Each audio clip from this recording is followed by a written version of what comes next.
It is Monday, January the 26th. It's freaking snowy. It's freaking freezing. Super Bowl 60 is set, and we have more head coaching hires that have gone down in the past week. We're here to talk about all of that to come tonight, not to mention, rest in peace, Sam's Super Bowl prediction. We'll make fun of that on the other side. So, do us a favor, kick back, relax. It's Monday night, and Unbiased starts right now.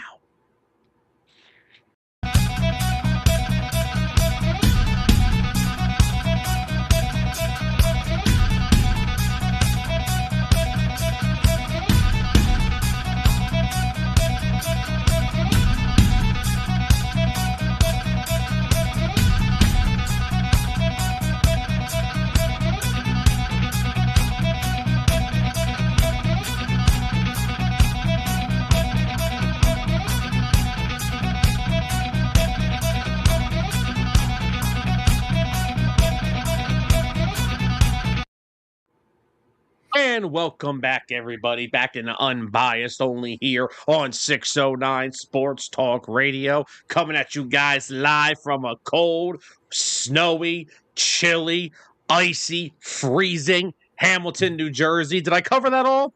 I think so. I was trying to keep track there. I feel like I'm freaking climbing Mount Everest every time I walk out my front door. But as always, we are your hosts, Sam Nelson, Tyler Adams. Mr. Adams, happy Monday, and how are we doing tonight? Happy Monday. We're not doing too bad tonight. Just trying to figure out, what sports I can enjoy tonight. But I'm watching hockey, so. Yeah, well, that doesn't exist in my life, so. Well, then here we are. We got Unbiased. There you go. This is my Monday night entertainment. That's your Monday sports talk, your talk show that you host with me. There you go. But look, we got a lot to go over tonight. A lot of stuff going on. The Super Bowl 60 is set. Got a lot of stuff going on. Got some head coaching hires. Got some coordinator hires, too. A lot of stuff going on in the NFL right now. Now, first off, before we start tonight, I do want to say, for anybody that is from Deep South, Northeast area, hope everyone is safe after the storm that came through almost the entire country from yesterday to today. Ugly weather. Ugly weather. Oh, yeah. Which is what makes doing Unbiased remotely so great, because we ain't got to worry about coming to leave our houses. Mm-hmm. All I know is we got power, we're here. I've got deep appreciation for my furnace. I just want to say that right now. Furnace, you're in the basement. I appreciate you. I named him Fernie, by the way, just so we could get a really corny joke out of the way of the show. But either way, all right, hold on. We're going off the rails, and we're 3 minutes in. We're off the rails, just like the Broncos offense. But anyway, Tyler, yesterday, we had some conference championship games. The New England Patriots in the snow, defensive battle. Drake May not playing great. Jarrett Stidham showed some flashes, but then the snow came in, kind of ruined the vibe. It definitely did. Affected the outcome of that game. In the nightcap, the game we all were waiting for, the rubber match, the final round, winner take all, NFC Championship. Sam Darnold and Matthew Stafford were throwing lefts and rights and uppercuts all night, and Reek Woolen almost cost his team the damn game. Yep. And I called that game perfectly. But Tyler, first off, where do you want to start? And I'll let you give your thoughts first. Where do we want to go with this? Well, earlier you brought up the Broncos, so I figure that's a great place to start. Let's get the boring one out of the way. That game, if you watched the whole thing and you saw the first half, and if you happen to turn it off and put it on for the second half, you would think it was two separate sporting events going on. Because that actually happened to me. I looked away for like 25 minutes, came back and saw a complete whiteout field. And I was like, well, this transpired fast. But, man, low scoring, barely got into the double digits with the Patriots putting up 10. Jarrett Stidham, he almost did it. He almost shut everyone up and played a decent enough game to give them a chance to win with how great Denver's defense is. I mean, the real downfall and what changed the course of the game was the interception.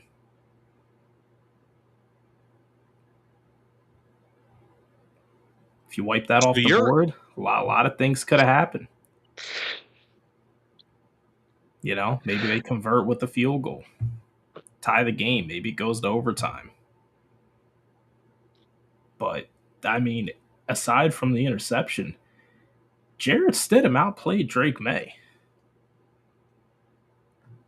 And I think Drake May, that in the Patriots offense, they have a lot more talent across the board than the Denver Broncos. So this loss, it's not fully on him. For how everyone was expecting this game to be a cakewalk, be a blowout, he was not the problem. He played extremely well. But it's like you said, as soon as that snow came in, it crumble up the game plan, throw it away. It's time to start fresh. And when it came down to that, the Patriots were the better team.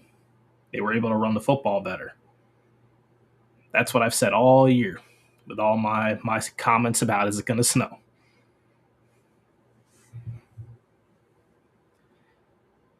And they outran them. So here's where I'm at with this game. Number one. Again, Jarrett Stidham, he's a backup quarterback with 4 career starts. You couldn't expect him to come in and just go absolutely insane. And look, I know what I said on Friday, which, by the way, guys, just a quick heads up. We do apologize for kind of the wonky broadcast on Friday. For some reason, Facebook had some technical issues. The stream got cut. We took the show off of there. We have the full show on YouTube. So if you want to go back and check out Friday Night Gridiron Picks, it's all over the place because we're trying to fix the technical difficulty in the middle of the show.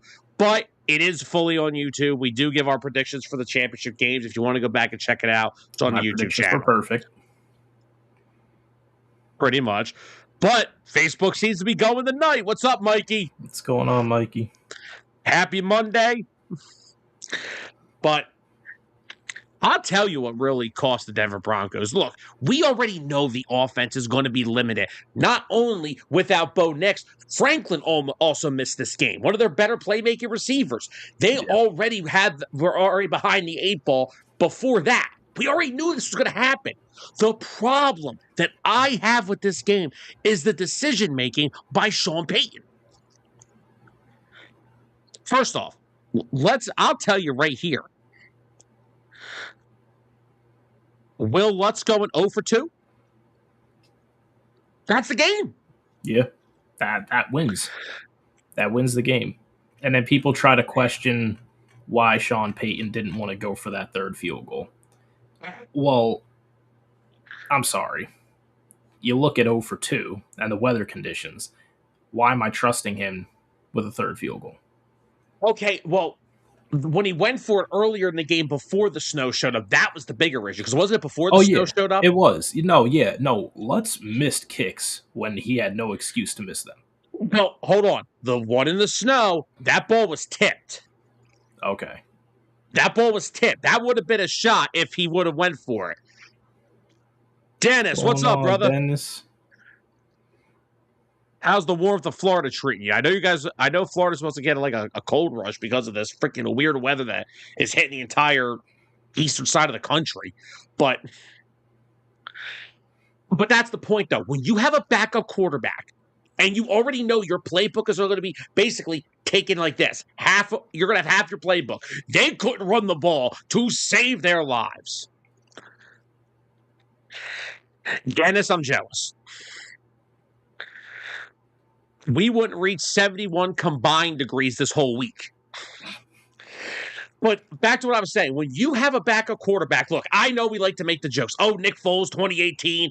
And Nick Foles, I'm not saying lightning in a bottle, but the guy literally came No, and lightning in played a two. bottle. It basically was. He played two of the greatest games of his life. He did.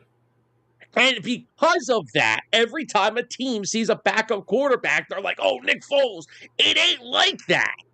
No. It's never going to be like that again. What you saw, first of all, there was only one team that was going to end the Super Bowl drought with that kind of story, and that was Philadelphia. We knew that. But knowing that your team, your offensive playbook is cut in half, they couldn't run the ball. I saw RJ Harvey. I thought I was watching the Eagles' offensive line. Like, oh, we good here? And I mean, that's another big issue that is kind of chipped away at the Broncos most of the year, but they've been able to mask it up with their defense. The loss of J.K. Dobbins. J.K. Dobbins hasn't played since, let me see, which week was it? Since week 6. And he was still their leading rusher on the year. Just imagine that. He didn't even play half their games, and he was their leading rusher. Through 6 weeks, he was 3/4 of the way to 1,000 yards.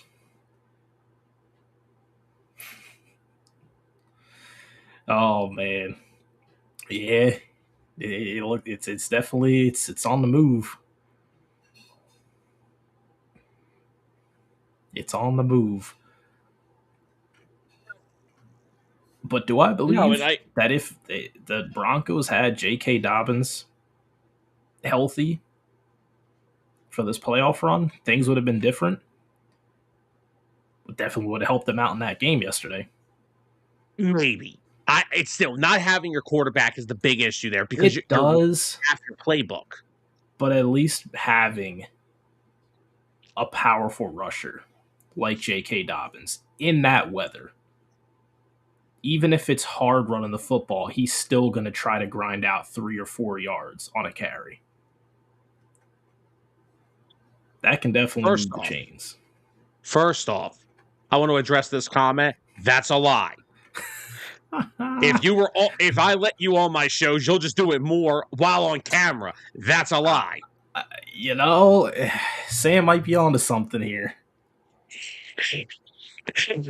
Dennis is going to be on a guest one day. It's going to be a day that consists of hairline jokes and Reed Blankenship comments. That's literally the whole show. Oh, brother. You know what? How about this, Sam? Let's put it so Dennis can clip it. If the Eagles move on from Reed Blankenship, we will allow him on that show that follows. Well, we're about to get that Bird show going. That may be the more appropriate show for Dennis. Yeah, definitely. I want to get him on. I want to get a bunch of our Eagle fans on when we reunite Birds on here. That's going to be fun. But as long as Reed Blankenship is still a member of the Philadelphia Eagles, I want no slander on that man. Not while Sidney Brown's out here injuring his teammates. Just hit people with the Triple H knee buster. But no, in my opinion, and look, first of all, you got to give it up for both these defensive units. I mean, if you didn't, for Denver, they played as well as you could ask. And that's the point I'm trying to make here.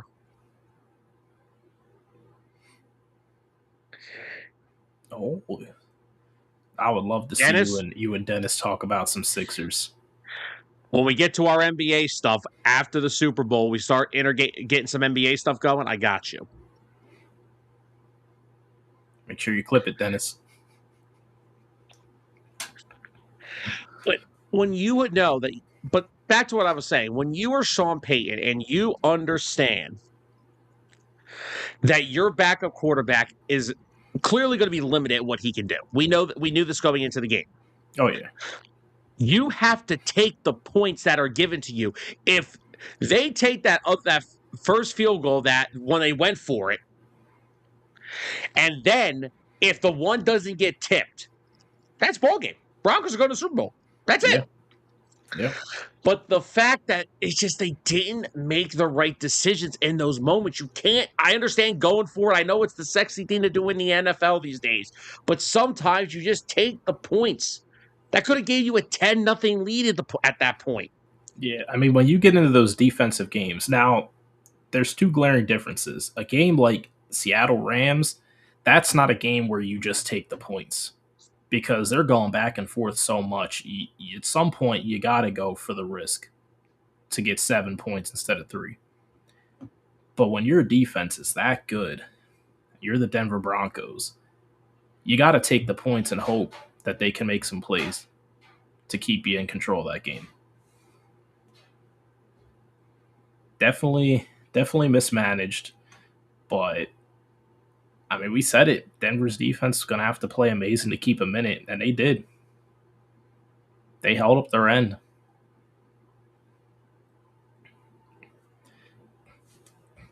Problem is, the Patriots held up their end too. Dennis, everything's going good. Hope what, you guys have a coffee hour on the show? Get out of here! Yeah, this is the Tyler and Dennis Chit Chat show. Hey, look, if you guys want to bring a show of your own to 609, all you got to do is let me know. I will lovely give another show and take a day off.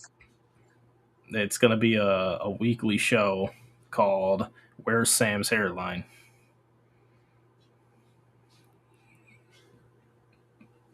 That's why it's all about those Hoosiers. Hoosiers. Nah, I mean, look, Dennis, the U's got nothing to be disappointed, man. They took the best team in the country to the brink. Like literally, it took a block punt to win them the national championship. That was the turning point of the game. Yep.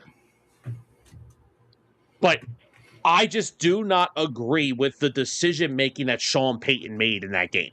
You have to take points in those moments. If you got Bo Nix, go for it. Bo Nix will find a way. Yeah. I mean, Bo Nix just outdueled Josh Allen. That is not easy to do. That's a good example of a game where you don't just take the points all the time. Yeah. Because you have to duel against them. Absolutely. But with the weather conditions, how good your defense was holding the Patriots, you got to make better decisions.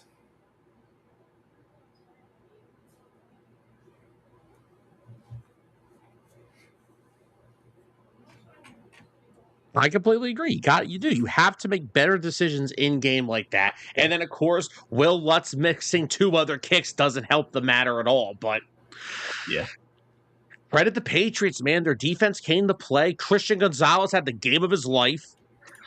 Which that's another one. That's another play call that I'm putting on Sean Payton. What in the world? Hold on. It's a backup quarterback. In the snow. It's a blizzard at this point in the game. And you're trying to test Christian Gonzalez? You picked the wrong one. With who? Marvin Mims? Or was it Cortland Sutton? I think it was it Sutton? I don't know, but honestly, either way, it doesn't matter. Neither of them I'm not testing Christian Gonzalez with. Yeah, and here's the thing. You're kind of picking your poison because you can't really test Carlton Davis. Go ask C.J. Stroud how that worked. Maybe a calculated risk at Carlton Davis, but I can't say what C.J. Stroud does is calculated. There's the only difference there. I've calculated that C.J. Stroud has CTE the minute he drops back in the pocket. That brother is bad, dude. I can't believe it. You know, we did that. We were doing the draft shows when they were drafted, right? Yeah. I called him the best quarterback in that draft. You did. I did too. Wait, no.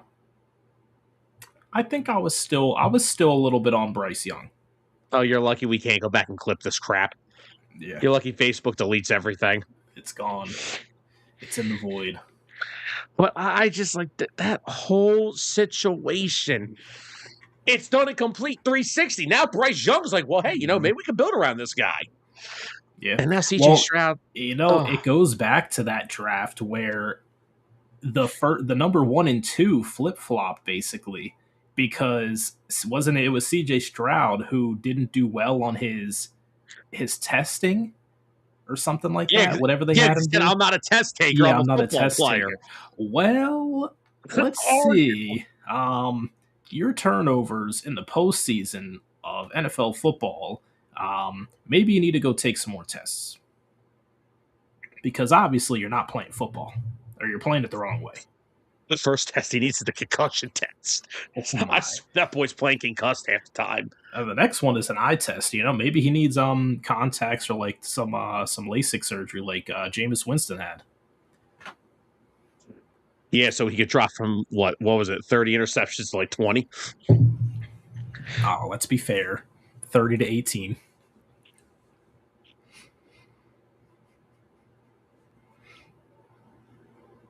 So let's go over to the side with the Patriots now. We've been on the Broncos for basically this entire time. Let's go over to New England. 1 year into Mike Vrabel's tenure, and this team is already in the Super Bowl. Guys, I tried to warn you last week, and no one listened, and everyone's laughing at me. We took out the Chiefs. We did it. We ended the Swifties. We took out Mahomes. We did it all. We beat the crap out of them in the Super Bowl. I didn't mean by Mahomes by his injury. I meant by the Super Bowl. I didn't mean by that, like that. But I never wish injury on anybody. We took out the dynasty, and we revitalized the one that we hated more than anything. The Patriots are back. They're back. How do we let this happen, Tyler?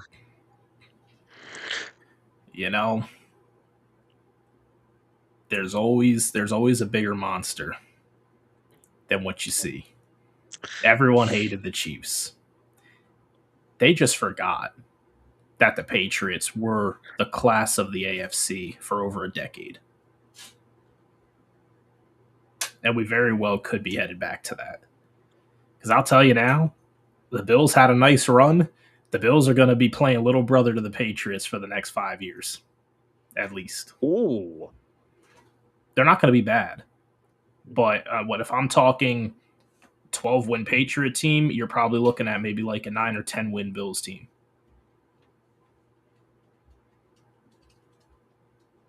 Because fair enough. We got to see the quality of coaching that they get in there. Maybe they get someone in there who can fix it right away. I don't know. There's definitely some things that need to be fixed. It's definitely not. I don't think the Bills are a complete enough roster like what Vrabel inherited with the Patriots. Mikey. The Jets. Well, the Jets are just the little brother to everyone. Maybe that's what Mikey was trying to say. The Jets are the freaking step cousin you see once every 10 years, and you look and like, man, did they get weirder? Did they get more weird in the 10 years since we've seen them at the last family reunion? Oh, wait, they weren't invited to the last one, and they still showed up. That's what the Jets are. Well, hold on. Now, I don't want to make it sound like Vrabel inherited a super team. I didn't say super team, but I said a pretty complete roster. I know they made some additions. Tyler, most of that came this year when they hired Vrabel. Carlton Davis just signed this year. Robert Spillane, Milton Williams, Stephon Diggs, they all just signed this year. They just drafted Will Campbell. They just drafted Jarrett Wilson. By the way, Nick Bonito didn't record one tackle yesterday. Will Campbell, stud. Yeah. But I mean, those are still a significant amount of pieces that they already had. Who they had before this year? Drake May? Hunter Henry? Yeah. They had the entire O-line. They already had Booty. Okay. Defensive wise, I mean, they had Gonzalez. Yeah, they had Gonzalez. Who else did they have? Pretty sure they had Craig Woodson. Yes. Now, let me ask you this though, real quick. And this isn't like I'm kind of going off of this. Let's look at this real quick, okay? And I want the chat to chime in on this question. Tom Brady leaves him after all those years in New England. Tom leaves Belichick. First year he leaves, he wins a Super Bowl. 2023 concludes. Patriots fire Belichick. All right, they had a transition year with Gerard Mayo. We knew that was going to be a freaking joke. But now Mike Vrabel takes over. Patriot ways back to back in the Super Bowl. So let me ask you something. Bill Belichick, great coach, didn't keep up with the times of the changing of the NFL. Or was there really just no Bill Belichick Patriot way and it was really just Tom Brady? Well, I'm always the believer that it was Tom Brady. I mean, this is a conversation we got to have now. Yeah. I mean, the dude, he's an incredible football mind, aside from the talent. If you told me Tom Brady wants to go coach a football team, if you tell me he wants to go coach the Oakland Raiders, I'm going to say the Oakland Raiders have a good chance of becoming a playoff team in a couple years.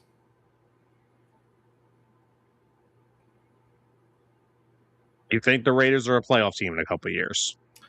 If Tom Brady were to coach them.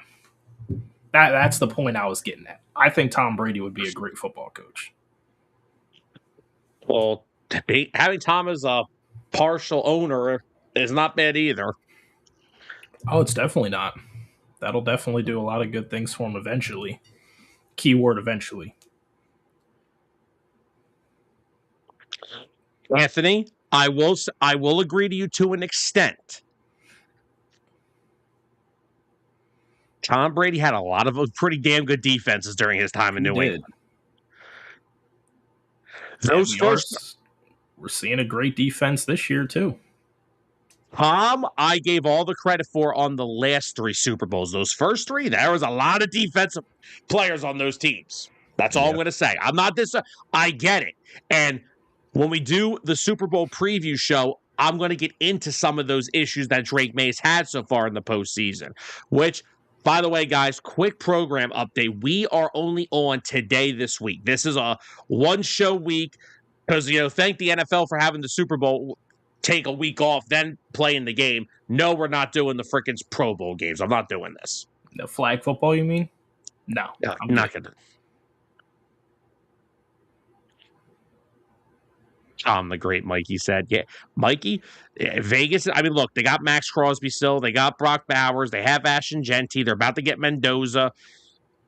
You're starting to see something now. They could just get a damn coach. Yeah. But yeah, no, I never was one to believe that the Patriot way was Bill Belichick. Patriot way went to Tampa Bay. It did.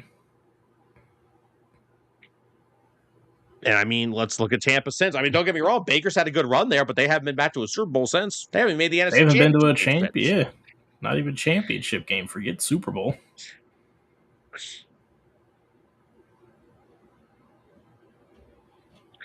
But no, yeah, I mean, look, New England played a great game. Their defense was just as good. Mike Vrabel brought that Patriot culture. I'm not saying the Patriot way, but the culture is back. Yeah. The culture is back. Anthony, also not an outlandish statement. He did. I said that earlier. He outplayed him. If it wasn't for the interception, I get the whole, missed field goals, not taking certain field goals. If that one drive doesn't end in an interception, we may not be talking about the New England Patriots being in the Super Bowl. No. Jarrett Stidham may have played a good enough game to get them to win. If he didn't throw the interception. Again, and I still blame more of that on Sean Payton. I understand that you got to have a play there, but why on earth, when you know your wide receiver group already down a man, already isn't the most talented, you're taking a deep ball shot in the snow to the best corner on the team? I can't say on the field because the best corner on the field on Sunday was Pat Surtain.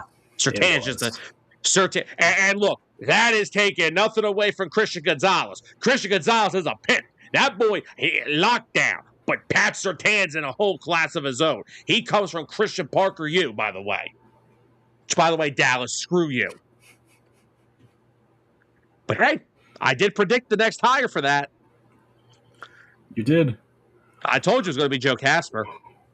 Because remember, he was here before. You know who brought him here, right? Who? Gannon. Oh. He came here with Gannon, and then Fangio, when he was being a consultant in 2022, loved him so much, he took him to Miami and then brought him back. Okay. So we're chilling there. We just need to find a damn offensive coordinator. Mikey asked, "How did Bill do in college?" Mike, the Tar Heels Terrible. went 4-8. They went 4-8 this year. Terrible. No, Sam. No, we don't need a record. Terrible. That is what you need to know. I think their first game of the year was nationally televised, and they lost. I think they got their ass kicked. It was sad. And Anthony, no, I don't disagree with this, and I don't even put this on Jarrett Stidham. Guess what? Even with the interception late, guess what? You know how that doesn't happen? If you take the field goal earlier in the game, and maybe you don't get the other ones blocked. There just wasn't enough good play calling on Denver's side to win that game. Yep. Because, hey, the Patriots kicker wasn't perfect either. He was 1 for 3 from field goals. Yeah. So, hey, that might have been all Will Lutz needed. Just to take a third one to have it go in. And then it would have been a tied game headed to overtime. Exactly. But this just goes, and here's the big point here. When you're a head coach there and you already know that your backup quarterback is in, a lot of plays aren't going to be made. You know that. But when you know that weather is coming and the snow is going to be there in the second half and we're going to have to grind this game out, that's why earlier in the game on the fourth down, you take the points. You got to get every point you possibly can before that crap happens. But remember last year when we were playing the Rams, when Jalen Hurts opened the game, freaking, what was it, a 30-yard touchdown run? Elliott missed the PAT. I wanted to strangle him.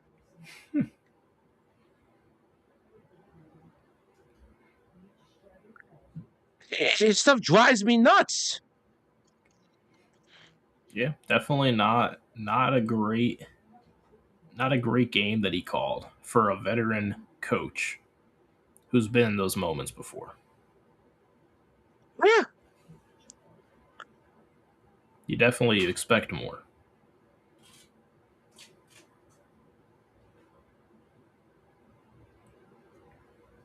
I don't know. I really don't. Yeah. All I know is we got 2 first-year head coaches in the Super Bowl. Well, with their teams. McDonald was there already last year? Yes. Oh, he was. I didn't know. For some reason, I thought that he was a new hire this season. No, he was there last year. He's the reason that they moved off of all those guys, Geno, DK. Oh. Yeah. That was smart. He saw the downfall of Geno before I did. I saw the downfall of Geno before you did. Well, no, let me restate that. He knew that that Geno Smith was never going to get him far in the playoffs. But I could have told you that. I never expected Geno Smith to make a playoff run. You know, just throw maybe 30 touchdowns and 20 interceptions.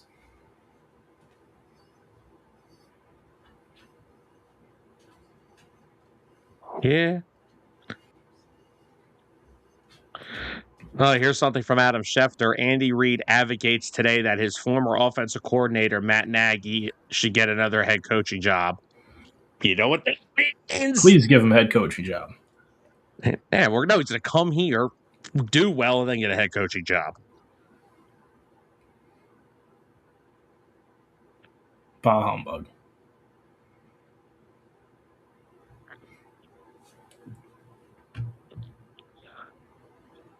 Mikey, that answer is no. About Elway, he does not own the Broncos. He wasn't something with player personnel, but when they got sold in 2022, Elway lost all that.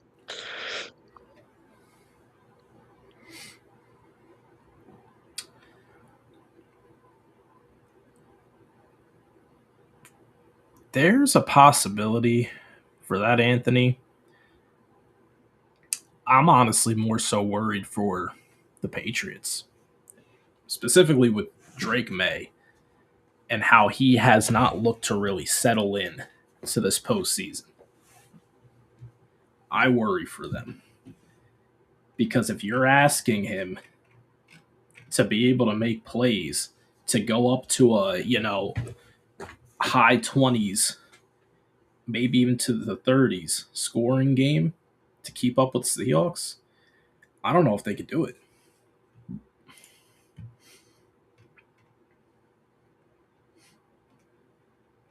I mean, they've Yeah. scored.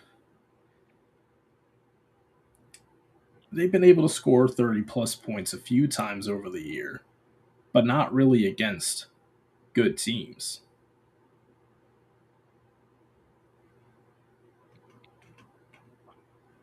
I'm going to keep my comments about anything with that for the Friday Night Gridiron picks in 2 weeks. Yeah, we'll have a whole show we gotta go over for one game. Yeah, we got to save enough content, guys. When we do the Friday Night Gridiron picks into next Friday, please flood the comments. We're going to need some stuff to talk about. It's the last Friday Night Gridiron picks, man. Yeah. My, how quick it went. It's almost like it only came through half the season. But all right, Yep. we've spent a lot more time on the AFC title game than I thought we would. Let's move to your main event. Last night in Seattle, Sam Darnold shut up a lot of people. On a night. Now, hold on. Let's jump over to the score. On a night that Matthew Stafford was 22 for 35, 374 yards, and 3 passing touchdowns. A night where Puka Nacua once again went absolutely crazy. 9 catches, 165 yards, and a touchdown. Ridiculous. Devontae Adams had 4 catches for 90 yards and a touchdown. Sam Darnold, 25 of 36. Mikey, the only thing I'm barbecuing right now is myself inside my house. Thanks, Furnace. Sam Darnold, yeah, right? 25 of 36, 346 yards, 3 touchdowns, no turnovers. Jackson, Smith, and Jigba, 10 catches, 153 yards, and a touchdown. Tyler, in the first half of that game, did everything I not say on Friday night come true? Yeah. I'm going to let you go after I want to point this out. What did I say on Friday night? Sam Darnold has to play a mistake-free game. He did that. He did. They had to somewhat establish some type of a run game. All right, Kenneth Walker, 19 carries, 62 yards, only 3.3 yards a carry, and a touchdown. But he also had 50 receiving yards. Yeah. So they were able to get Walker a decent amount of touches, and they did get him over the 100 all-purpose yards in the game. We know the run game is going to be kind of wonky now with Charbonnet out. What's another thing I said? Also, I picked Cooper Kupp for player of the game. He did have 4 catches for 36 yards and a touchdown. Yeah, you were almost there. Almost. I think I went for like 100. I was a little crazy. Okay, hold on real quick. Jeremy Fowler just tweeted this. Former Chiefs offensive coordinator Matt Nagy told Andy Reid before the season that he would be moving on for a head coach or a play caller opportunity. Oh, we're going to get Matt Nagy. That's fine. Don't make me say it now because I don't want to change the subject. And then also, so Cooper Kupp, I also said, I don't see a Rams secondary player that can cover Jackson Smith and Jigba. Well, No. I don't think anybody can cover Jackson Smith and Jigba. 10 catches, $150, and a tutty. And what else did I say? When it came to the wide receivers, they had to get the vertical game started with Rashid Shaheed. Second play of the game, 51-yard pass. Second play of the game. But then the only catch he had the whole game. Which was That's the point. It opened up everything else for Smith and Jigba. It did, because it made them respect Shaheed to where they couldn't just put extra help for Smith and Jigba and let Shaheed kill them the whole game. Yep. But then, oh man, I just, it's so hard for me to see how the Rams fell short. Like, I mean, Puka Nacua and Jackson Smith and Jigba, your first and second best receiver in the league. You can figure out where you want to put one and two. I can't tell you. but they are the best and they are the future. Honestly, this might be a bold statement. I think these two are going to be producing more than Jamar Chase and Justin Jefferson. I think if you look at the pecking order of wide receivers in the near future, it's going to be Nakua and Smith and Jigba, 1 and 2 battling it out, and then you'll probably have Jefferson and Chase in there fighting for 3 and 4. Next year's top 10 wide receiver duos is going to be very fun. Oh man. But yeah, that goes to my other point with how did the Rams not win this game? Devontae Adams had 89 yards. Colby Parkinson, 3 catches, averaged 20 yards per catch. He had 62.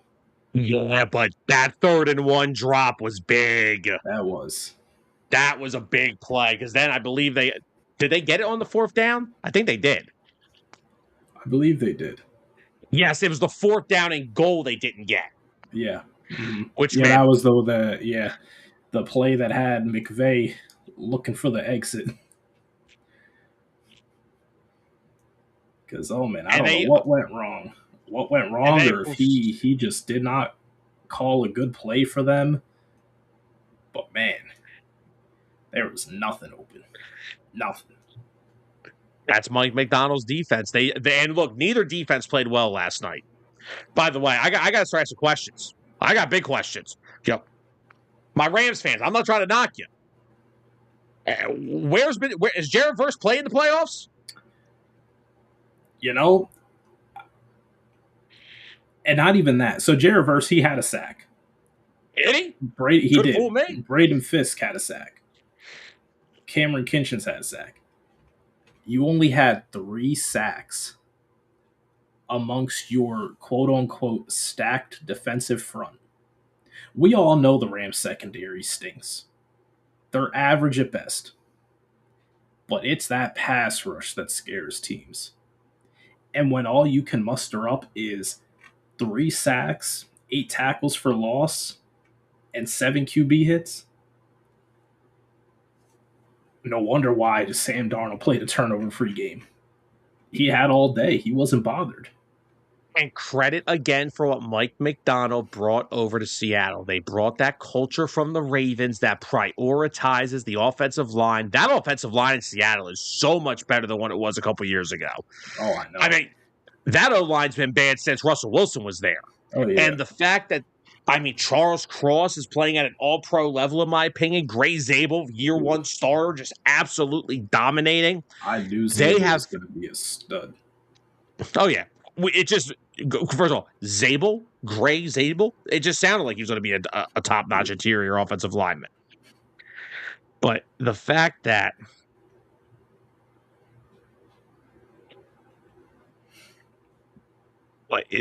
they were just able to dominate that Rams front, they did enough in the run game, and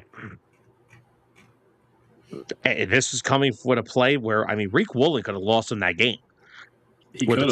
That game could have been wrapped up because I believe, was that 3rd and long or 4th and long?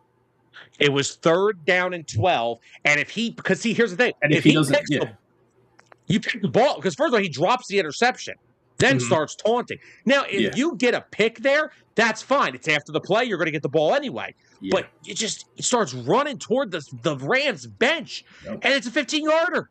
Yep. And the next play. Automatic first down. And then I called it too. As soon as I saw that, him taunting and them throwing the flag, I was like, Rams are scoring off of this play.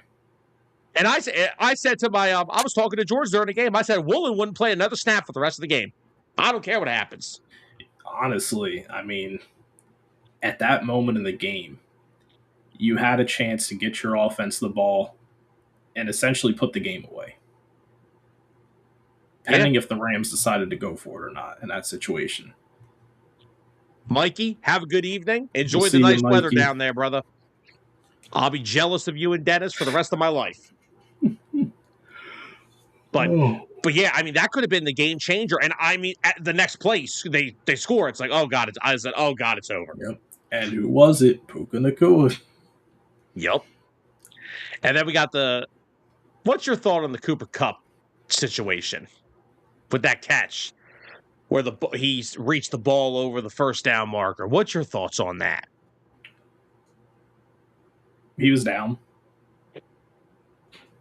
So are you asking me, was he down or should it have been a first down? Should it have been a first down? I mean, he was rolling over a defender when he reached the ball out.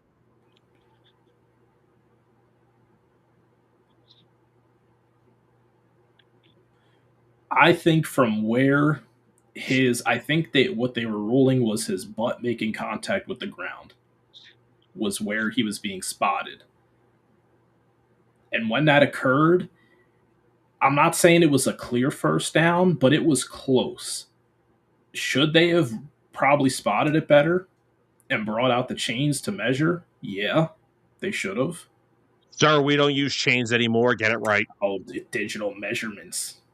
Hey, yeah. That's been pretty damn accurate. Don't be hating on it. All right. But no, I mean, it comes down to the refs have to spot it correctly too. Because if they spot it too far, I mean, unless they go back and review it for 2 minutes, which good luck getting them to do that. Oh, boy. I knew this question was going to come up at some point. What do you think? Yes, but not fully. No, because now here's the new one. First, it was the Super Bowl logo, but now they put so many freaking. You know how each year they put the Super Bowl trophy out and they put all the players around it looking at it? Now the theory was, oh, well, Drake May and Sam Darnold are the two closest players to the trophy in the picture. Okay. Guys, we're doing too much investigating into this stuff. Well, why were they the two closest to the trophy? Oh, my God. I'm not doing this. I'm not doing this right now. We could do a whole show on this.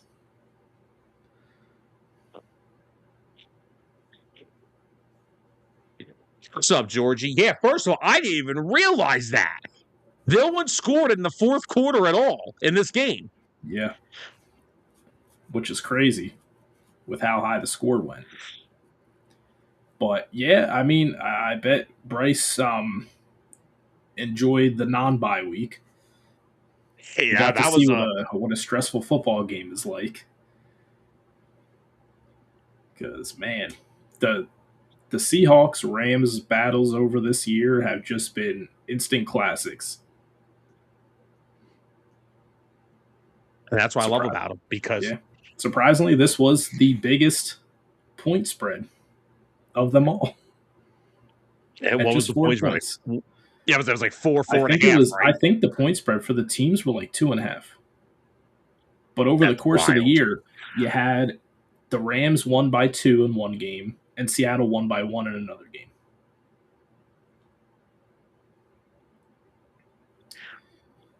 It's always the third round of the divisional matchups, man. Gotta love it. Yep. But I called it. I called the Seattle win. Rams were playing great. They did again. They came up short in a few moments. More than a few moments. I mean, obviously the 4th and goal, that's crucial. Like, now, Anthony, if something of that nature happens in the Super Bowl, I may start questioning some things.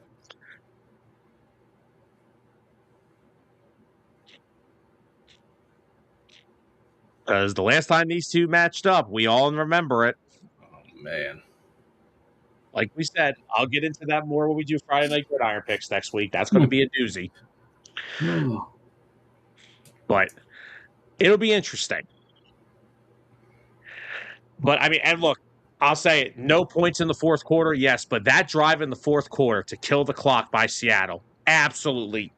Yeah. And again, like you said before, Rams front 7, where are you at? This is your moment. You got to get off the field. You burn through your 3 timeouts, and you manage to get the stop finally with time running out. and you give your team, what was it, like 40, 50 seconds? 25. Oh, it was less than that, 25? Jeez. Yeah, because they completed a pass, then Stafford threw the out to Nakua, but they had Yeah. no time left. Yeah, they had no time left. And I got to give the refs credit, man. He was clearly down in bounds. They got it He right. was. They got it right. And thank goodness for their sake. They at least stated they were looking at it to verify. And they actually came out and told everyone that they were sure. They didn't just end the game and walk off the field. Yeah, right. But I mean, that's another play too.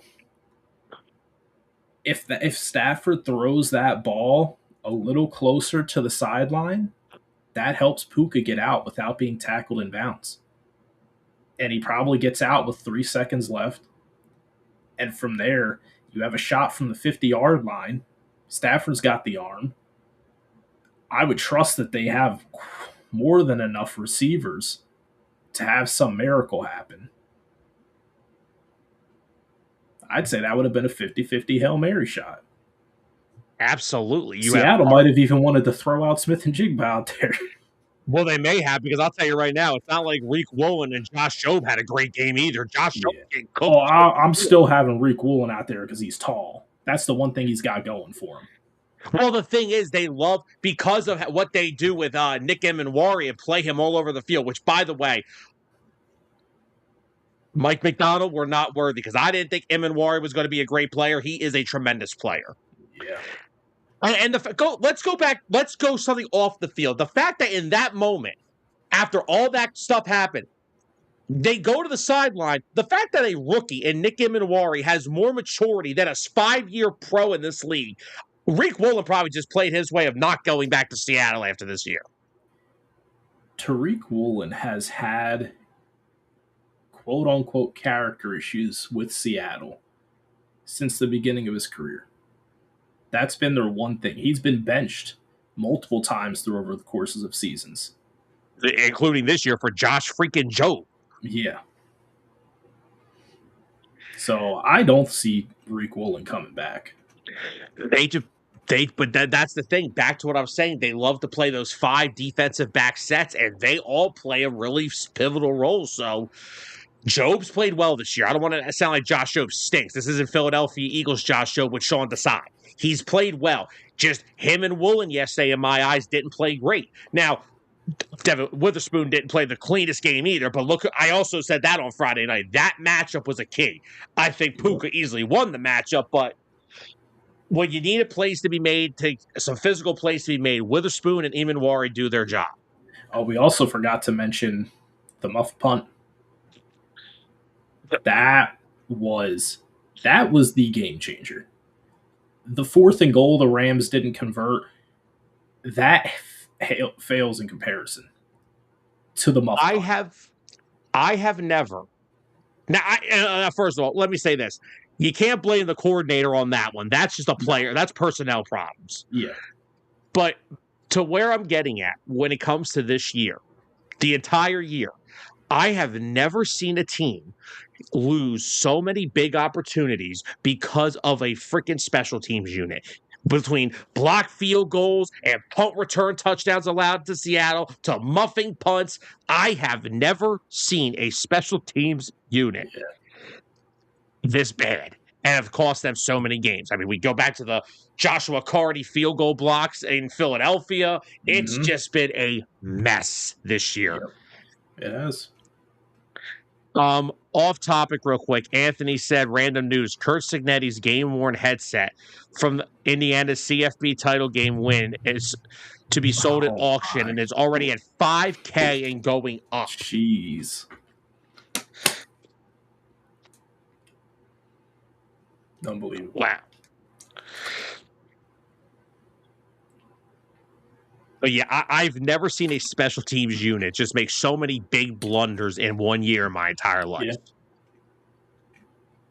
I mean, yeah, in a 4-point loss, that was the only turnover of the game. Aside from the turnover on downs. But that's just, it is what it is. I don't know if you remember or not, Which came first? I think it was the turnover on downs before the muff punt, or was it the No, other the way muff around? punt came first. Oh, the muff punt came first. So let's look at it this way, right? That punt's not muffed. The Rams Who knows managed what to happens? kill some more clock. Yeah. The Rams might end up going down the field and scoring a touchdown, or maybe at the very least, they get a field goal. And if they do that, if they're in that 4th and goal situation again, you don't have to go for it. You take another field goal to take a lead. Yeah. No, because the 4th down play, they get the stop, and then that's the drive that set them up to kill the clock. There was only like a little over 4 minutes to go in the game at that point. But yeah, it's just And I've it never led to seen a touchdown, which obviously that's never good. Not just to muff the punt, but to actually have it returned. Was that the Bobo touchdown, I think? Yes. Was They it? scored the next one. It was the same It thing. was, yeah, it Reek was Woolen one play penalty. after. Yeah. Yeah. Because it was like the Reek Woolen one. Reek Woolen penalty, touchdown, and that then was punt, Jake touchdown. Bobo's only catch of the game. Hey, man, it's an impactful one. It was. It matters. Hey, Jahan Dotson only had 2 catches in the first quarter of the Super Bowl, but they were big catches. Yep. It's not about how many opportunities you're given. It's what do you make of the ones you are given. If you were Exactly. Jake Bobo was given 1 opportunity and he made it. But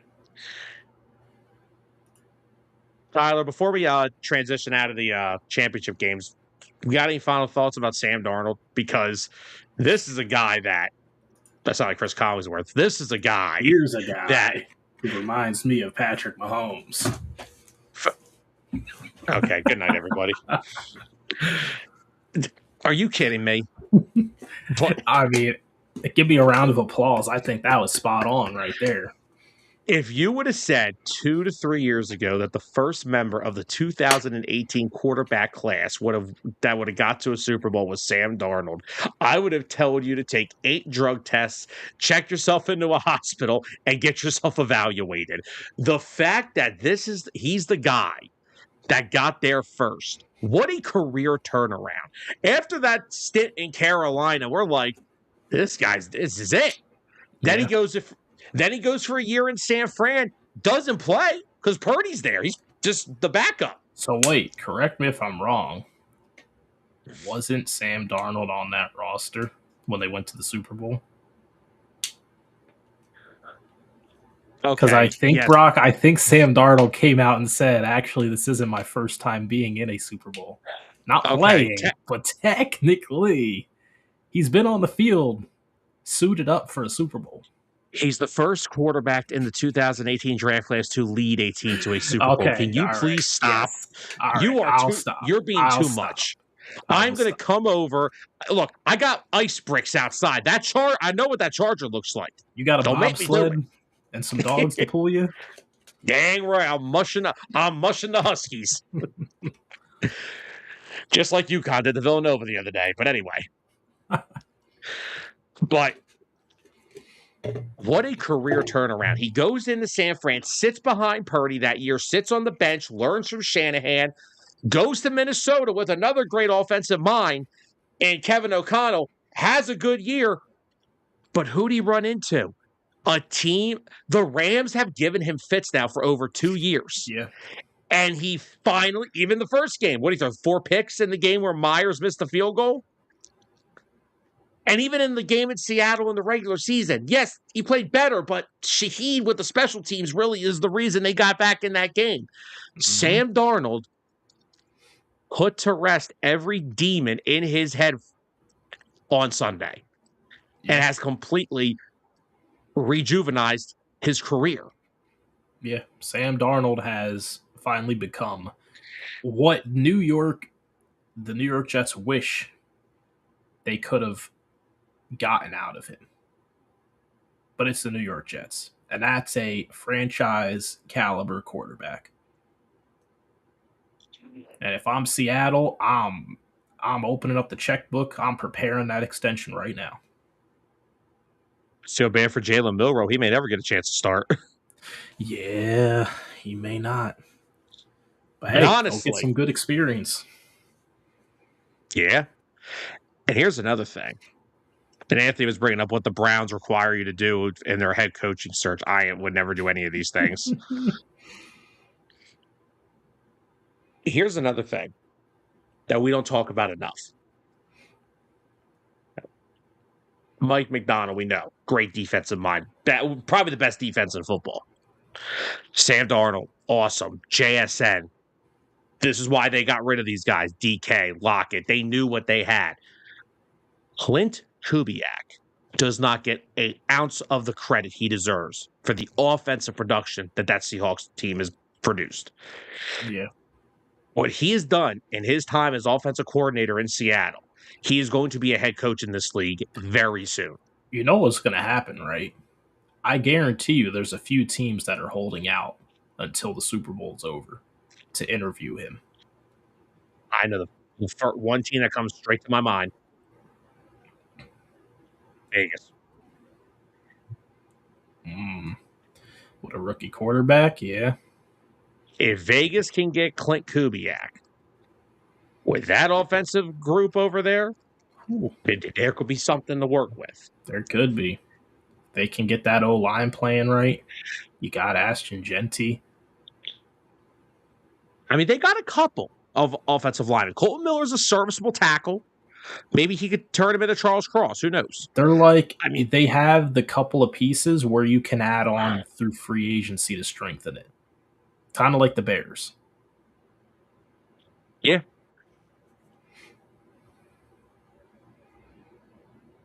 Wow. Yeah, that's that. Yeah, dude. I know we give Howie Roseman a lot of credit for the work he does. John Schneider in Seattle is probably right now he's probably ahead of him, just currently. But yeah, dude, with John Schneider and we'll that see where it's at after they give Darnold a contract. Well, he still has 2 years left on his current deal. You don't see them reworking it if they win the Super Bowl. Kind of like what Philly did with Saquon last year. Yeah. I don't know. I feel like if Sam Darnold, I mean, who knows? Maybe he likes the way they're going. Maybe he's like, hey, look, let's give another year. Let's get a chance to run this thing back, and then we'll talk about my contract. Fair enough. Oh my gosh, are we talking about a potential for Sam Darnold to become the highest paid quarterback in NFL history? He's going to be in our top 10 list next year. Just think of that. You're right. He is. Wow. My. How far we've come. And Caleb Williams. Oh my gosh. Oh my gosh. A lot of newcomers. Jeez, I got to get started now. You guys new here? I don't know how I'm going to do this. It's like the first day of school. You guys new? Just move in? Okay. Oh, you've lived in this neighborhood forever? Oh, welcome. Oh, boy. Okay, Flyers are down 3-0. Why am I still watching this? Nice. Because you're a Philadelphia fan who enjoys pain and suffering. They stink. But, Tyler, now that we've kind of wrapped up on our championship games, we do have a couple new head coaching hires since, we were just bringing that up a second ago about Clint Kubiak. Mm-hmm. So, as of last Monday, the latest three to be hired were Atlanta hiring Kevin Stefanski. We broke that down. Jeff Hafley went to the Dolphins. We kind of broke that down. And then, of course, John Harbaugh going to the Giants. Mm-hmm. We have three new ones since. Robert Saleh is going to Tennessee. Good job, Tennessee. And I'll get my thoughts on that in a second. Mike McCarthy is going to Pittsburgh. And Jesse Minter is going to Baltimore. So where would we like to start with this? Who do you want to start off? Let's start with Tennessee, since you said that you had some thoughts on it. And I know where you're probably going to go with it, but I want to hear what you have to think. And then I'll defend. Okay. I have some defenses too. Like, here are my defenses for Robert Saleh. They're going to have a new stadium. They were going to have like $96 million in cap space this offseason. Yeah. They possess the 4th overall pick in the draft and already have their young quarterback, so they could do whatever they want with that pick. And he is inheriting. He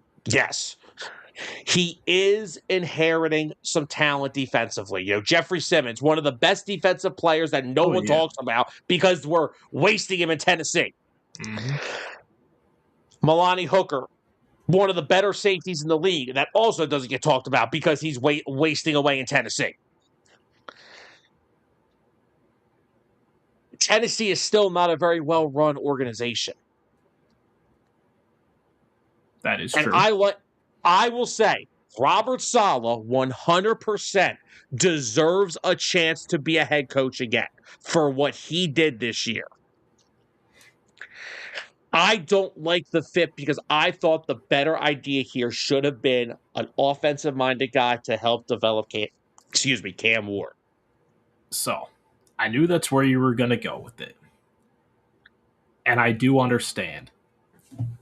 They need to get the offensive coordinator pick right. It's paramount for the success and development of Ward and for their offense to not stink. What Saleh brings to the table in terms of a head coach, though, you know his defense is going to be great. You know they're going to give him everything they have. I feel like Robert Saleh brings a good culture to a team. If the Jets weren't now the Jets, I don't even think poorly run organization is the correct term to use. They're just something different entirely. Real quickly, and I don't want to cut you off from where you're going with this. I understand where Anthony's saying. Yes, Anthony, Robert Saleh, first of all, interviewed for Baltimore very early on. Here's the problem with that. You can interview all you want. You still have to be offered the job. Yeah. That doesn't mean that they offered him the job. I think that with what Saleh can bring to the table, with his defensive culture, and I look back to with the Jets, those guys, they never once gave up playing for him. He never lost the locker room. He was fired because of a lot of other reasons that were not fully in his control, like poor front office stuff. But I think him getting another shot with the Titans, with all that cap space, they have their young quarterback. You got to get him some weapons, get him some reliable weapons, get him a reliable tight end, and then just fill in the pieces on defense and on offense. Offensively, they should be fine at running back. Pollard had a quiet good year. Yeah, Pollard. They still have the kid. Was it Spears? Tajay Spears. That's a solid 1-2 punch that you have there. Get some better receivers. Just more reliable tight end. Yeah, even just one receiver, that honestly would be enough because your leading receiver was your tight end. That's it. Now, hold on. You did say get a better tight end. Remember, they still have Gunnar Helm, and I think Gunnar Helm is going to be a really good player.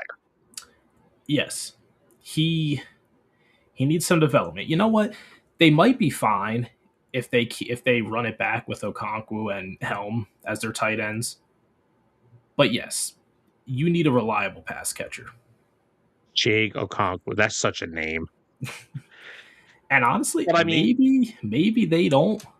Maybe you don't find that reliable pass catcher right away in the draft. Maybe that should be something that they go and address in free agency and then maybe also in the draft as well. So, can we agree here?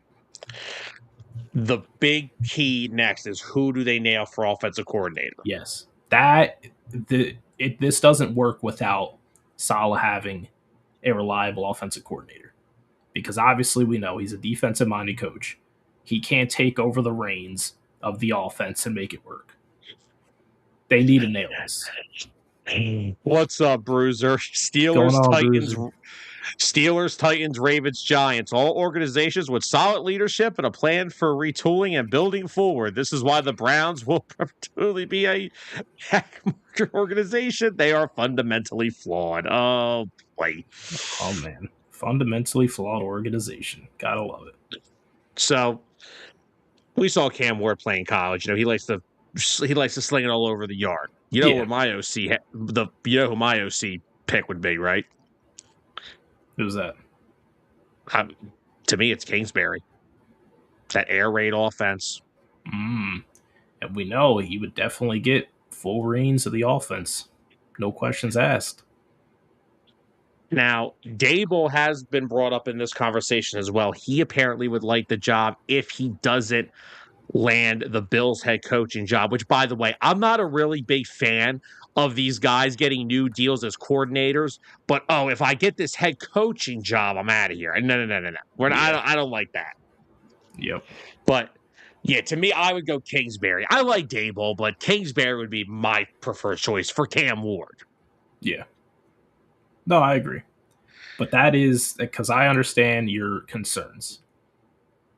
But I still think from the terms of building something with the Titans franchise, I think Saleh can do that. I think he could bring like a Mike Vrabel effect.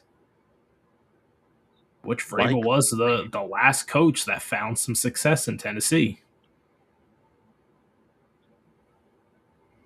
But they definitely have to nail offensive coordinator for the sake of developing Ward. And get him a damn wide receiver, please.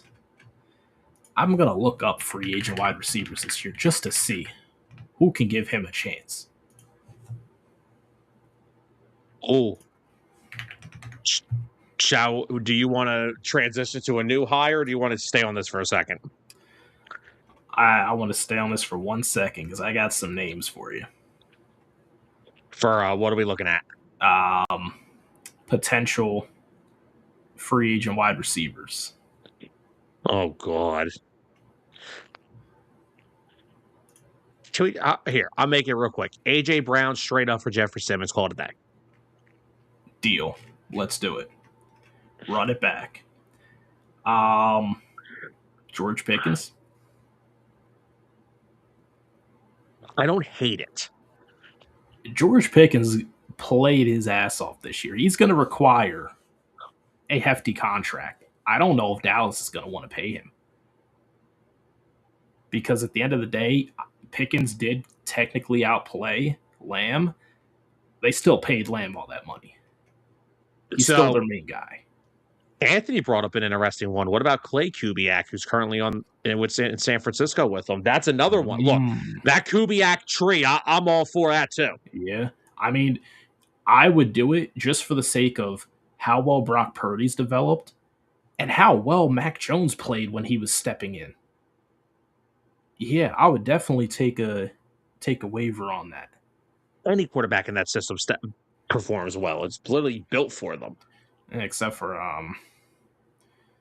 oh, look at that! I can't even remember his name. Jimmy G. No, I wasn't even going Jimmy G. Who was are you going the Trey bum? Lance? Oh yeah, the bum that they drafted in the top 10, but then they drafted Mr. Irrelevant, who is their franchise quarterback now. And the number 2 overall pick is Mr. Irrelevant. Make that make sense. Yeah. He doesn't deserve to have his name remembered. I like that idea, though, Pickens going to the Titans. I actually do. They would have the money. Another one that could be possible, but it would hurt me to see it because I envision him as a retiring with the same franchise kind of guy. Mike Evans. Imagine a 1-year deal, and then you also go into the draft. You're not taking him super high. Maybe like 2nd or 3rd round. You take another wide receiver. And you kind of have Mike Evans to fill that gap as a veteran. I'd even give Evans 2 years, honestly. I may give him a backloaded 2-year deal. I wouldn't even care. Yeah. They need to stay away from Juwan Jennings. I don't think any team that pays Juwan Jennings is... Oh, actually, hold on. Saleh should know about staying away from Juwan Jennings, so I don't think that's going to happen. They'll bring his name up. He'll be like, all right, who's next on the list? All right, Robert, so here's the list of wide receivers that we're thinking of. So we're thinking about a guy you're familiar with. I will go back to San Francisco before you even say his name. Oh, man, this would be the most Titans thing ever, and I'm sad. Christian Kirk. Oh, God. That would be the paying for the overhype factor and only getting Oh, a little in return. what are we I have doing? one more, actually two more. Alec Pierce. That is one I really, that is going to be Reliable a, playmaker. He could become Ward's best friend very quickly. so it's Daniel Jones. Yeah. Not only And that, then there's also Wan'Dale Robinson. If the Giants Alec can't keep Pierce. him. Alec Pierce had 1,000 yards on under 50 receptions. Big playmaker. That would be huge for their offense if they got him. But outside of that, I don't really like anyone else. Let Calvin Ridley's walking. I think he's at the end of his deal. I hope he is. I don't know, actually. I personally don't think. I think Ridley's kind of. I think he's kind of washed anyway at this point. He's washed. He had a solid career, though. I will say He did. Yeah, I mean, just a bunch of how did they expect to get anything out of Cam Ward when your receiving group is Alik Ayamanor? If I pronounce that correctly, probably not. Chamiri DK, Van Jefferson, Calvin Ridley, Tyler Lockett. And Lockett got cut halfway through the season. Yeah, well, what were you expecting? You can't expect much out of that.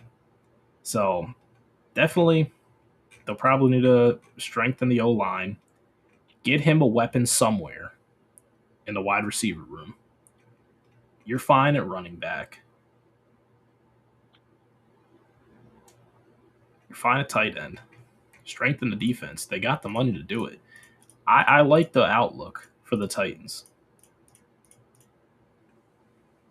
I think next year will be a year where we see an improvement, not necessarily a jump to a playoff team, but we'll see the improvement to being close. I say give them 2 years, they'll be competing for that AFC South. I feel like next year you'll see them like competitive in games. Like they'll be annoying to play. Yes, they won't get blown out week in, week out. They'll be in the games.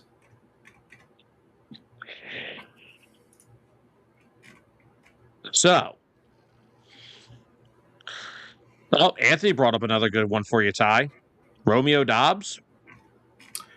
You know, Dobbs is good. I don't know if he's my pick for a young quarterback. Like, I think Dobbs works really well with Jordan Love. But I don't know. I don't know if he's the impact guy. Honestly, my top two would be George Pickens, Alec Pierce. Yeah, because I like your idea of Mike Evans too. I actually hate the fact Anthony brought up this too earlier. He said about Mike Evans possibly going to New England. I would despise that because you already got one safety net wide receiver, one that is a little older. Now you get two. I think they're in really good shape then. But if I'm the Titans, I want to get somebody in here that can build a long-term duo up with my quarterback. Pierce just fits that bill so easily. Yeah, he does. So, 25-year-old receiver. 6'3", 47 catches for 1,000 yards. Probably would have had more if he didn't get ejected from the last game of the season.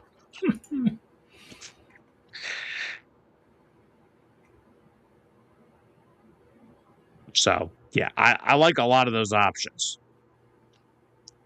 I like where you're going with this, Ty. I really do. Any else? There is hope in Tennessee. The Jets, no. No hope. Aaron Glenn's getting fired after next year. I hate to say it. So, shall we slide over to Baltimore? Because I actually have a report that just came out about 5 minutes ago. Yeah. Well, actually, no, this report actually came out hours ago. Holy crap. It was retweeted to me 5 minutes ago. Oh, okay. Nothing is finalized yet, but a strong candidate to join Jesse Minter's staff in Baltimore is offensive line coach Dwayne Ledford, who was the former run game coordinator and offensive line coach in Atlanta, who then became available after Kevin Stefanski brought Bill Callahan to Atlanta.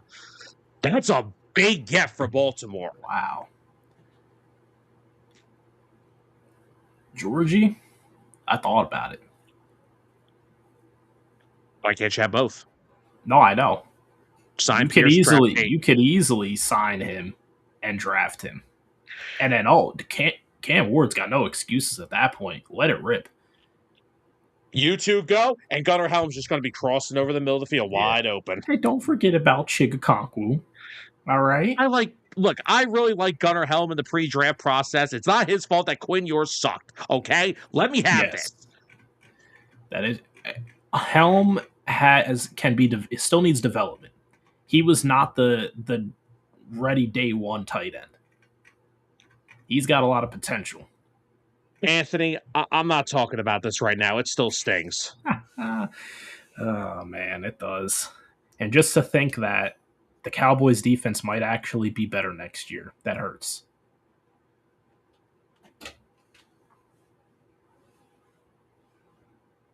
But no, yeah, big hire for Jesse Minter. Now, that deal's not finalized, but it looks like it will be. That's a big get for Jesse Minter because that Ravens O-line did not look good the past year and a half, in the last couple of years, in my opinion.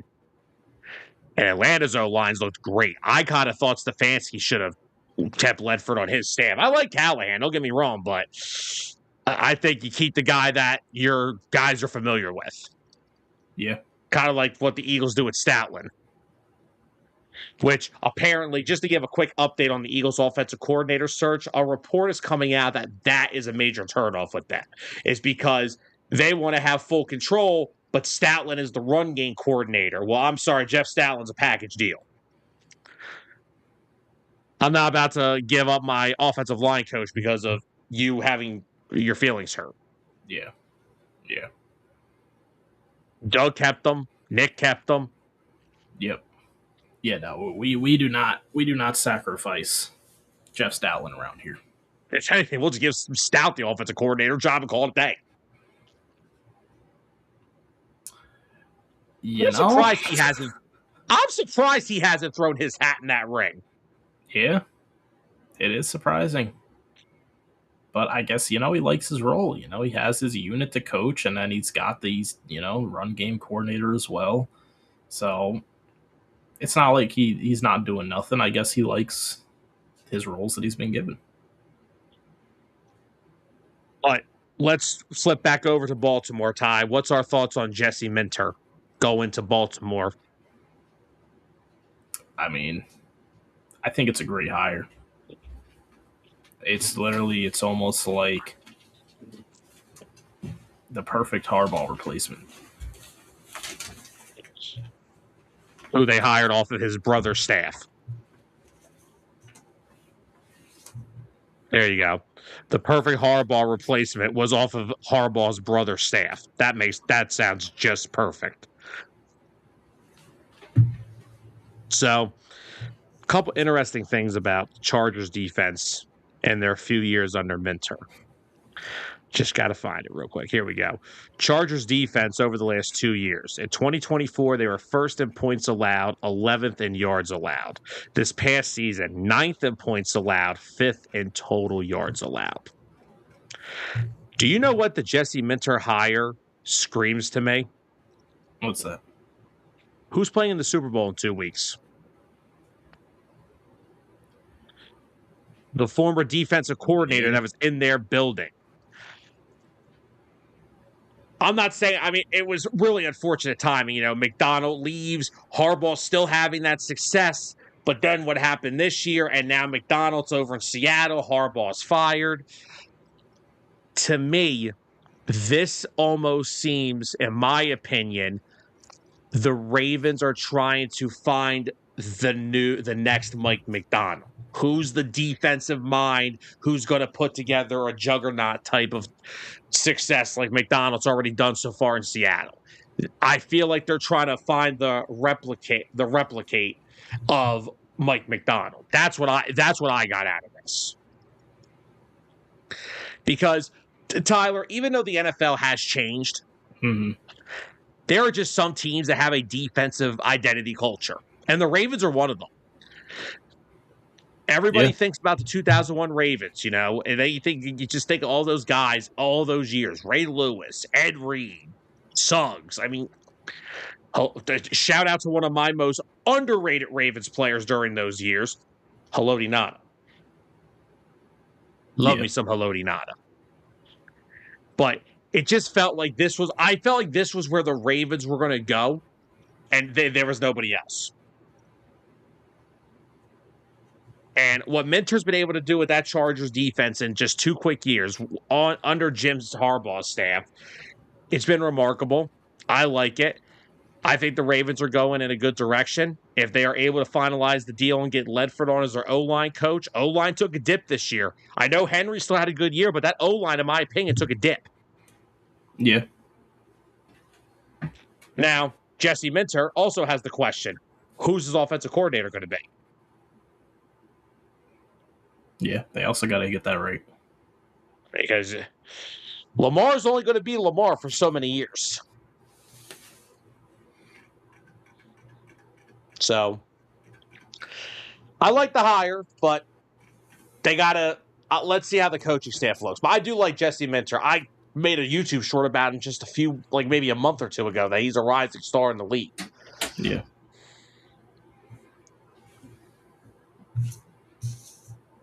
And if you have no other comments, we can move into our final one.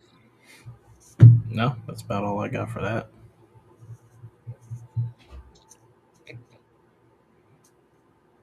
The Pittsburgh Steelers. Well, it's been a good show. Anthony said, how come players like Phillip Rivers can get interviewed, but others like Byron Leftwich can't? Yeah, I don't know why Byron Leftwich isn't getting offensive coordinator jobs at the least. Yeah. Byron Leftwich is a good offensive coordinator, and I completely agree with that, Anthony. But remember, Phillip has to interview with someone. He has to keep that health insurance for all them damn kids. But Tyler, just when I think for a split second, even like the one name you kept hearing with the Steelers was Chris Shula, who of course is the Rams defensive coordinator.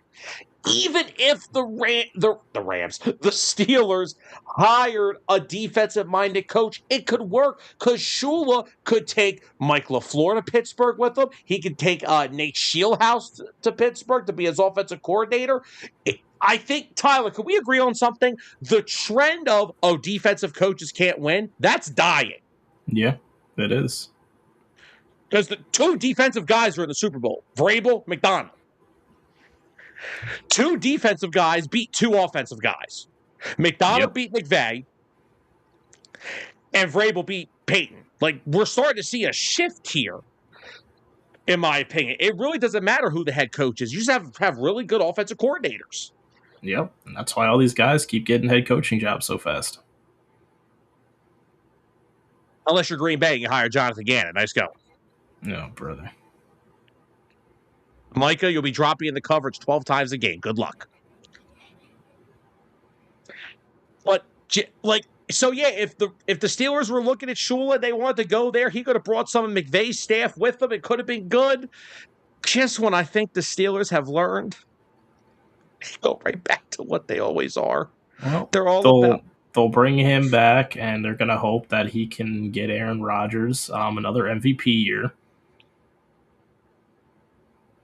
and lead them into the playoffs. I mean, help me out here. What are your thoughts on the McCarthy hire? Help me out, because I don't know. I'm not seeing this. I mean, you go from one coach who has been able to win in the big game in years to the same thing, just to go back to another one.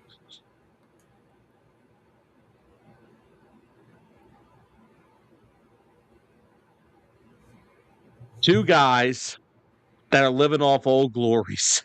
Yep. Now, I will say McCarthy had a great run in Green Bay, and honestly, I thought he did a good job in Dallas. Yeah, he was solid there. I mean, And, they were winning 11 games.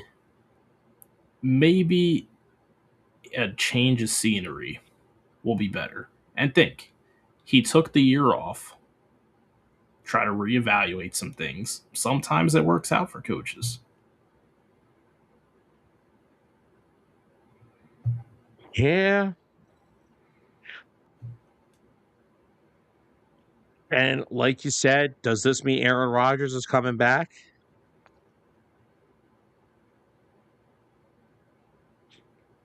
Do we think this betters the opportunity for Rodgers to come back? Or I mean McCarthy was fired in Green Bay when Rodgers was still there. Yeah. So like I don't know. I don't want to say I hate the hire, but it seems so Pittsburgh Steelers-ish. Yeah, it is. But they'll win some games. They'll probably make the wild card, and then they'll get bounced again. Mike McCarthy, overall career, he's 174, 112 and 2. He's a 500 coach in the playoffs at 11 and 11. So overall, he's 185, 123 and 2. So, for anyone that cares about that. And Anthony said, you could tell me that the hire was to bring back Rodgers. That's the only way because coach is out there. Yeah, I mean. Yeah, Anthony. I mean, this is the best way of retaining Aaron Rodgers. I just still think this team needs to figure out a long-term answer at quarterback, which, again, they're refusing to do. Yeah. I mean, the only way is if your plan is you bring in McCarthy, you bring back Rodgers for another year, 1-year deal, and then you focus on either trying to find a guy in this year's draft or hopefully next year's draft to be your replacement. So once again, the Steelers are going to go back to an old, deflating roster like they've done for what I just criticized them for the past 5 years. Oh, my God.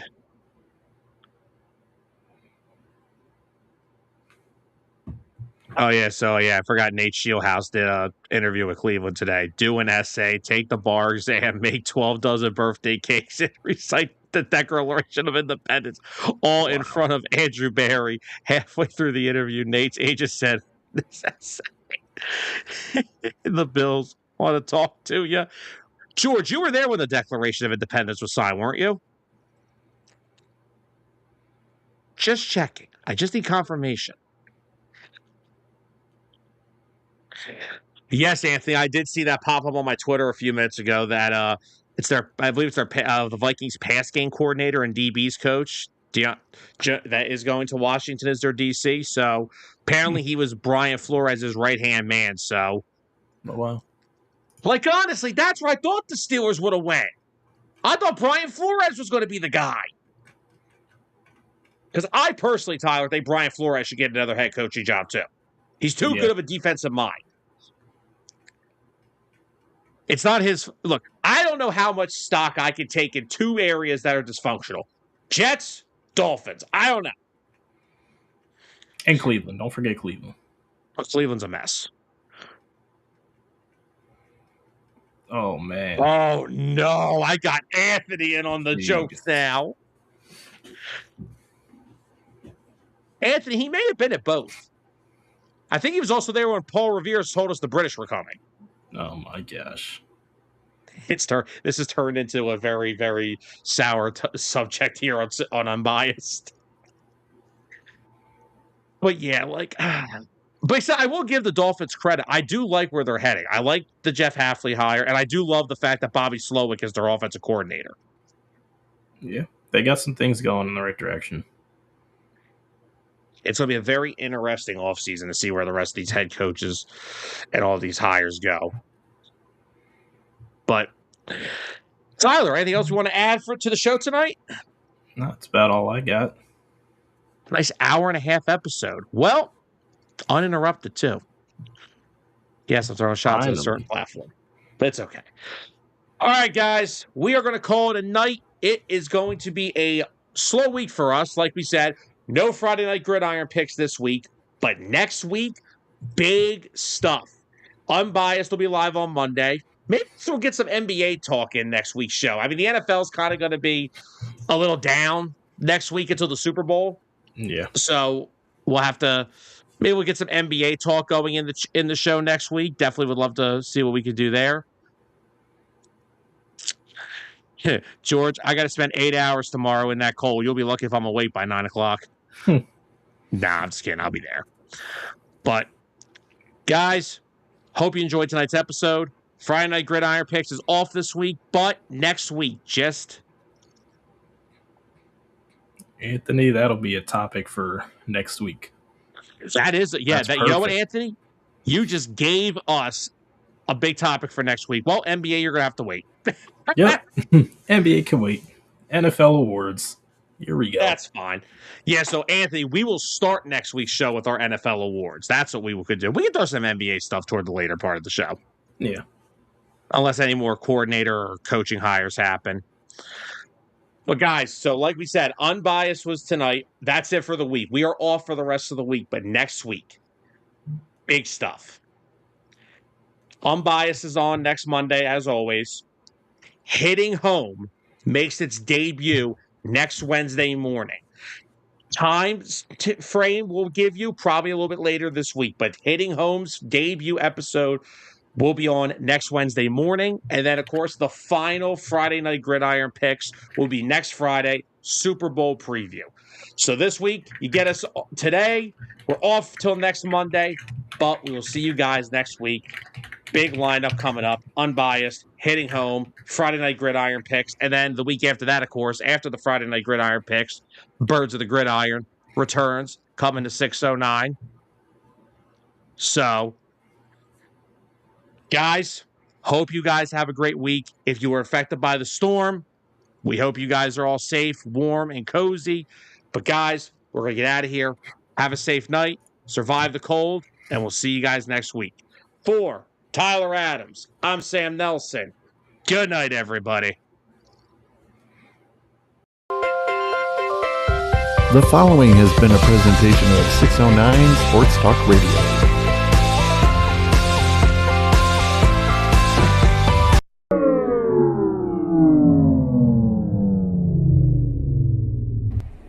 Sam, what did you do?